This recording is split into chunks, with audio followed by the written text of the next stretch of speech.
Trump's papal punchline. So, picture this. Pope Francis is gone, called to that great cathedral in the sky. The world mourns, leaders gather in Rome, and Donald Trump?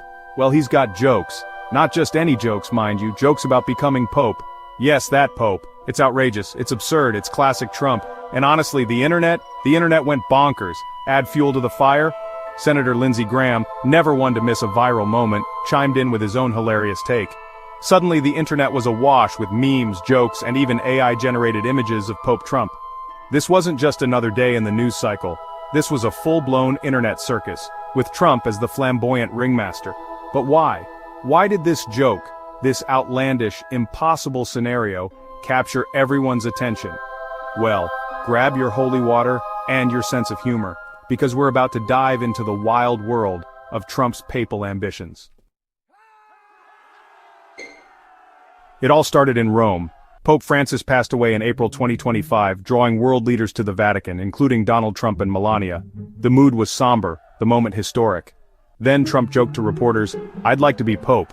That would be my #1 choice." Reporters were stunned. Was he serious? With Trump? Who knows? Lindsey Graham jumped in, posting on X, urging the conclave to keep an open mind about Trump. The internet exploded. The internet, that digital playground of memes and mayhem, did what it does best. It ran wild with the Pope Trump concept. Memes popped up faster than you could say, "Hail Mary," each one more outrageous than the last.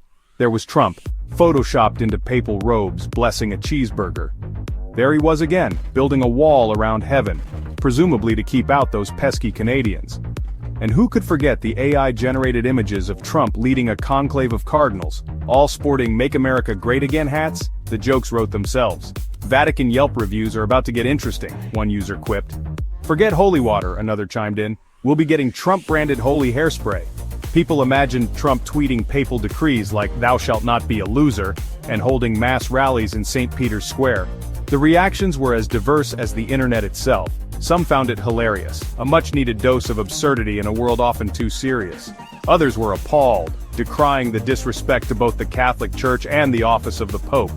And then there were those who, with a weary sigh, simply muttered, "Here we go again." The internet might have had its fun crowning Trump as the pontiff, but reality has a way of intruding on even the most outlandish fantasies. Because here's the thing, Donald Trump, despite his aspirations, could never actually become Pope. And no, it's not just because he might mistake the papal ferula for a golf club. The rules are pretty clear.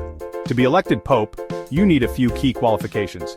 You need to be a Catholic, a male, and an ordained priest. Trump, while claiming to be Christian, has a somewhat complicated relationship with organized religion. Ordained priest? Not so much.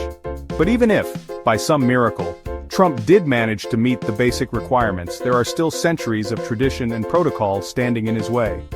The College of Cardinals, the group responsible for electing the Pope, isn't exactly known for its love of reality TV stars. In short, the idea of Pope Trump was about as likely as pigs flying over the Vatican, trailing banners that read, "Make the papacy great again." But that, of course, was precisely the point. Trump's relationship with the Catholic Church, and Pope Francis in particular, has been, well, a bit like a tango danced on a bed of nails, uncomfortable, awkward, and occasionally painful to watch.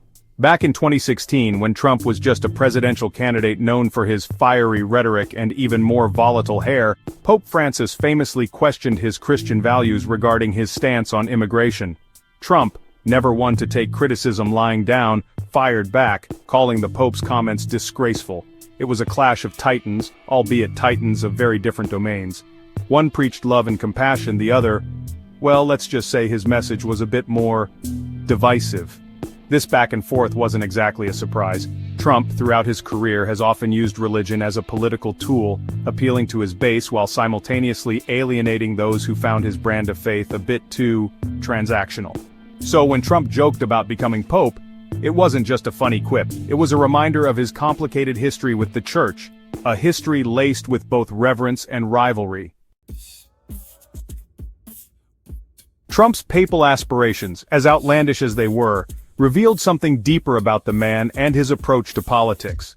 For Trump, controversy wasn't a bug, it was a feature. He thrived on attention, on keeping everyone guessing, on pushing the boundaries of what was considered acceptable behavior, especially for a former and potentially future president. And Lindsey Graham? Well, he's always been a bit of a wild card.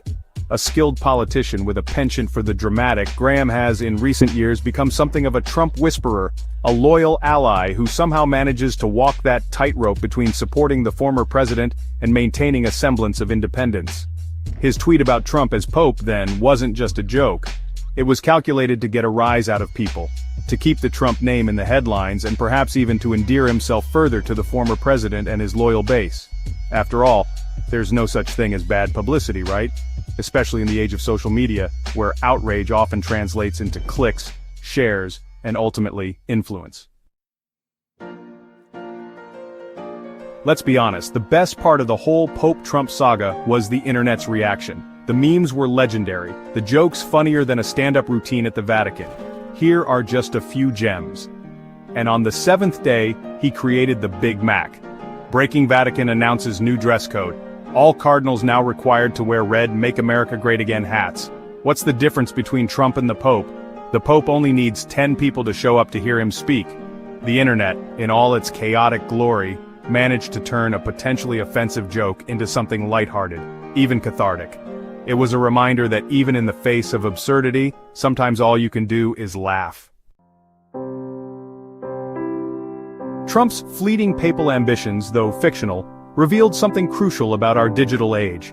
In a world where news cycles last minutes and attention spans are short, even the wildest jokes can have real consequences. The internet is our new public square where satire, news, and propaganda blur together. Trump knew that by joking about being Pope, he could dominate headlines and shape his image. The Pope-Trump saga was more than a funny headline. It captured how politics, religion, and humor now collide online. In this world of memes and viral moments, maybe we can find a way to laugh along the way.